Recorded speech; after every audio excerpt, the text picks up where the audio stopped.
Robert F. Kennedy Jr., a Democratic presidential hopeful, has blamed the CIA for the death of his uncle, President JFK, in a recent interview on the radio. Let's take a listen to that. Who do you think really killed your uncle? Well, I think there's overwhelming evidence that the CIA was involved in this murder. I think it's beyond a reasonable doubt at this point.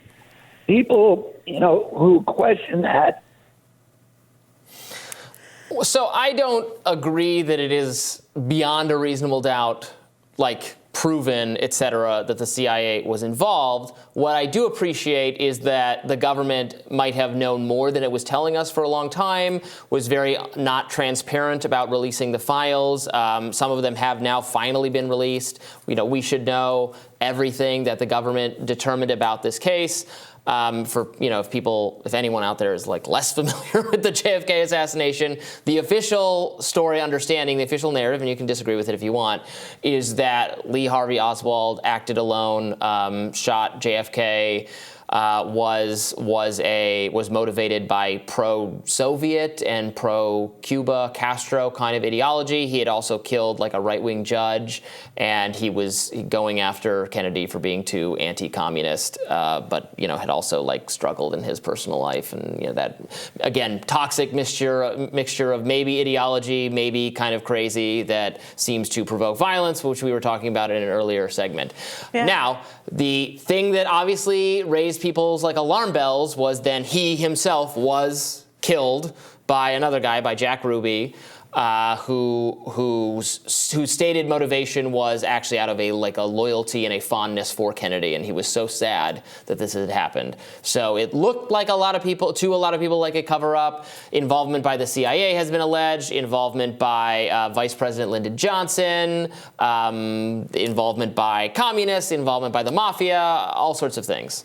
Yeah, and there's something that echoes a little something for everybody. Present.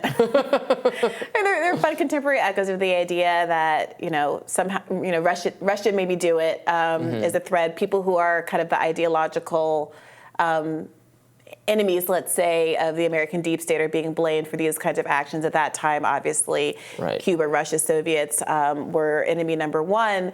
But, this story has percolated more recently. We covered on this show that there were new releases that Biden made as a consequence of this 1992 President JFK Assassination Records Collection Act, which stipulated that all of the records relating to the investigation into the assassination were to be made public, I believe, by 2017.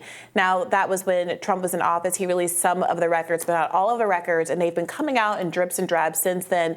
There was a dump that happened last year that we covered on this show. But the fact that that the government still hasn't fully released all of these records, holding on to, I believe, a few thousand files, is another piece of the puzzle that I think causes folks to remain suspicious of what really happened here. And having someone so high profile and obviously a member of the family coming out and raising this issue at the same time that they're raising really pointed critiques of the CIA and the fact that it should be broken up, it is a kind of messy situation for folks who have managed to go for years without having anybody in either political party really make substantive criticisms of those institutions. Of course, there was, this came out of the JFK files, that J. Edgar Hoover, who had at times, I think, adversarial relationship with JFK, had knowledge of JFK's affairs and all that kind of thing, and had threatened to use it in a threatening way. According to the files, he very much said that the public must believe that Oswald acted alone. Now, it was not demonstrated necessarily that he was saying that because that was not the truth, but he thought that was his agenda, that the public must believe Oswald acted alone. And he's Hoover being kind of the original deep state figure, right? Trying to influence political figures during his long tenure in which he collected dirt on everybody. We've talked how law enforcement tried to send threatening letters to Martin Luther King Jr., wanted him to kill himself. There is nefarious. They've had their hands in everything. The FBI killed Fred Hampton. I mean, this isn't the realm of conspiracy theory. We have a long list of COINTELPRO, FBI prosecution of a number of groups, Puerto Rican independence groups, Latin American independence groups, obviously Black liberation groups, since time immemorial, that is proven and documented and weirdly kind of black holed in our public understanding of what these organizations are willing to do and have in fact done. So there is certainly cause for suspicion. I think you opened up by saying you can't say conclusively the way that maybe RFK Jr. is saying, I know that they did this, but certainly the hole of opportunity is big enough to drive a Mack truck through, given the priors of these kinds of organizations. I think the real question here from a political perspective is there public appetite for someone like RFK Jr., who has done remarkably well in polling? I think 14% of Biden voters are supportive of his campaign. I think he polled overall with about 20% in the most recent polls. Is there a political opportunity in him saying we have the suspicion of the deep state, we have suspicion of the FBI? There's a lot of folks in this country who are conservative leaning who believe that it's been weaponized, the institution has been weaponized to go after Donald Trump, whether it's because of the New York case, whether it's because of the documents case where they feel like Joe Biden did the exact same thing, and is this fair?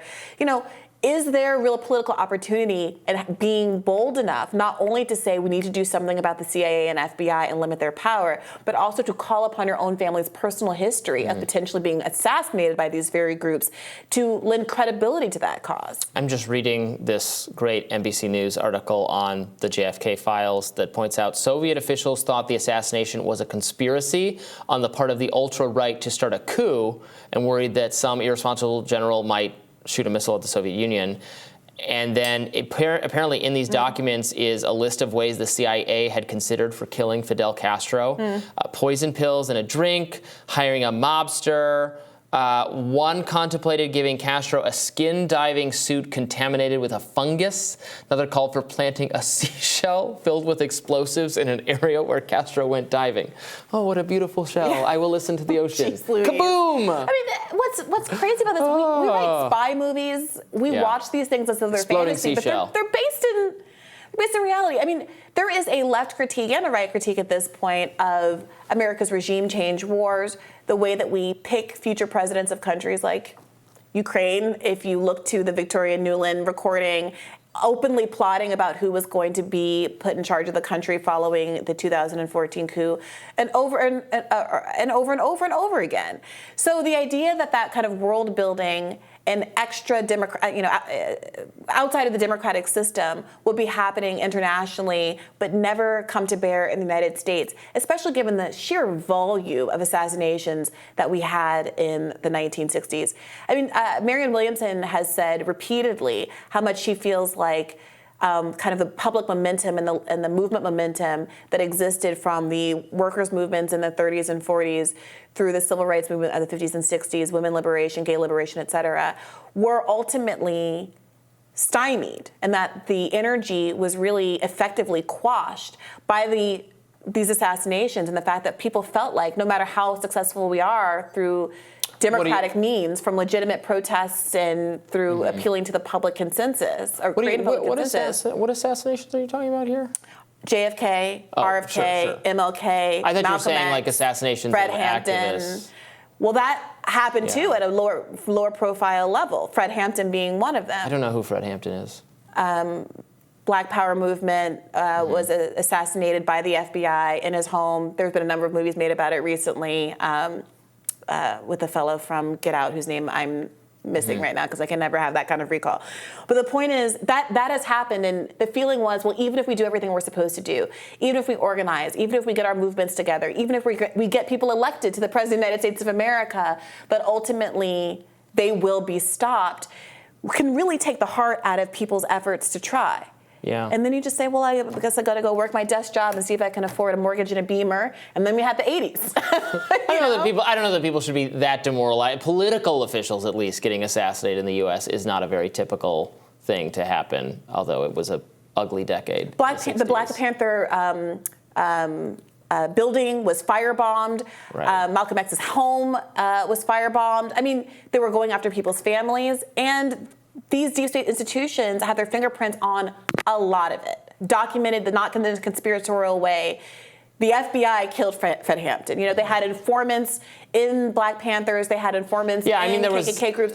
I mean, they were everywhere. Right. I mean, there was some intergroup conflict and violence too on the left in that time period, right? The Weather Underground people blew themselves up. I'm not exactly sure that's germane to what we're talking about here. Of course, there's violence in the country. People are going to do what they're going to do. The question is whether or not our tax dollars, whether the state, the deep state, should be interfering in what are basically democratic processes by murdering not just activists, which I think is extremely important and a serious problem. The FBI just rounded up these and is prosecuting these African Socialist Party members. One of Tucker Carlson's last interviews was about that. I believe Glenn Greenwald was on to talk about the prosecution of that group and the claim that they are linked up with the Russians doing Russia.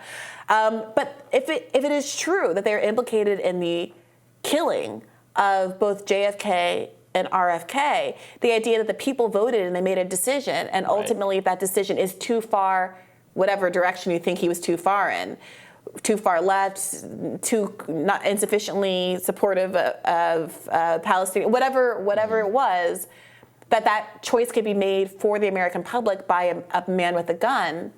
That's a huge issue, and I think a lot of Americans are going to be really heartened to hear that someone like RFK Jr. is willing to make that part of the public conversation again.